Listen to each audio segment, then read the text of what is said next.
How's it going, guys? I'm going to read the testimony I just gave to the state of Connecticut so you are aware.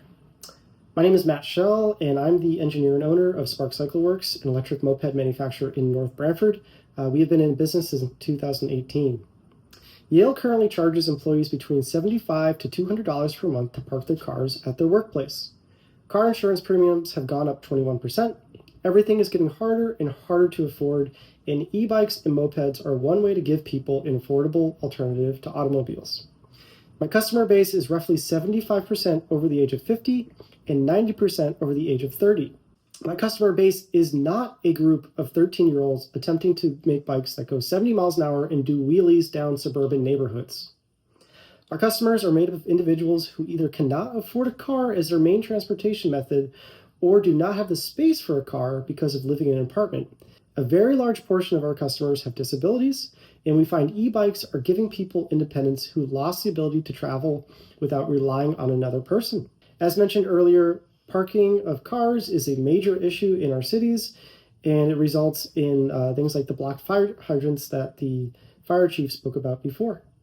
Gig workers rely on Class 3 e-bikes to complete deliveries around the state. The overwhelming majority of our customers are purchasing Class 3 e-bikes because they feel 20 miles per hour is too dangerous and commuting on a 25 to 40 mile per hour road is too dangerous.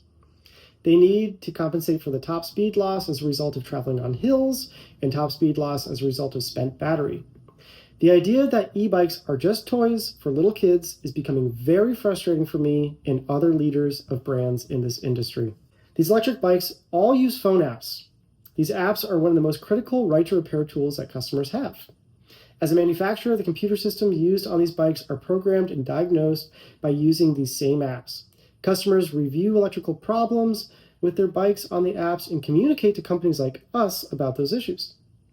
From reviewing this update, I strongly believe the phone apps that you are concerned about are not for electric bikes. They are in fact connected to electric dirt bikes and should be clarified. If these rules go into effect, who will monitor this? How will a consumer prove to a police officer that they aren't using their bike's phone app and were just hitting plus 20 miles an hour because they were going down a hill? How will you set up speed traps for these e-bikes and waste hundreds of thousands of tax dollars like California and the UK by creating test devices for these motors? Who will maintain the calibration of these devices? Who will train officers? On the topic of advertisements, if you have experience selling products online through social media, you know that there is tremendous competition from companies like Temu, AliExpress, and Amazon, all of which sell direct import bikes to consumers. These companies will not follow the new rules you are trying to set. I've competed against these companies for years, and they do not care. Instead, this will create even more confusion than already exists about what is legal. This is an unnecessary burden to place on manufacturers and small shops. Furthermore, who will be enforcing this? Will you be setting up a separate group who just follows our social media accounts just to make sure that we add these special requirements to every single post? On the topic of mopeds, the 1500 watt mark is unfortunately not powerful enough for the state of Connecticut. Yes, it is theoretically possible for an 80-pound electric bike with a 1500 watt motor to hit those speeds, but you truly need a minimum of 5 horsepower, 3700 watts, under the federal guideline. The key issue is acceleration. Additionally, a minimum speed limit should be set at 35 miles an hour, and in a perfect scenario, the speed limit would be 40, which is what New York has set. The gentleman before expressed the terrifying 4,000 watts being a tremendous amount of power, and it is for a 60-pound e-bike, but it's very safe for a 200-plus pound true electric moped. A 1500 watt motor will just burn up very quickly when you're running it at those top speeds for that long. You don't run your car at the max RPM constantly. Please update the speed and power to be in line with modern standards, not the standards of vehicles from the 1970s. I will close by saying this. I believe a far more streamlined system is possible for all of this. I've uploaded a 15-minute video to our company's YouTube channel with a concept for a 4-tier system for inspiration for future guidelines. This system is based on my company's 7 years of building these bikes and input from community leaders.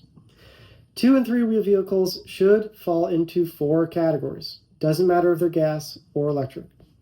Micro vehicles. This is 1 horsepower, 750 watts, and 28 miles an hour, which came from 45 kilometers per hour, if you're wondering. Where Vehicles that do not have DOT-approved safety features and must be on the side of the road exist.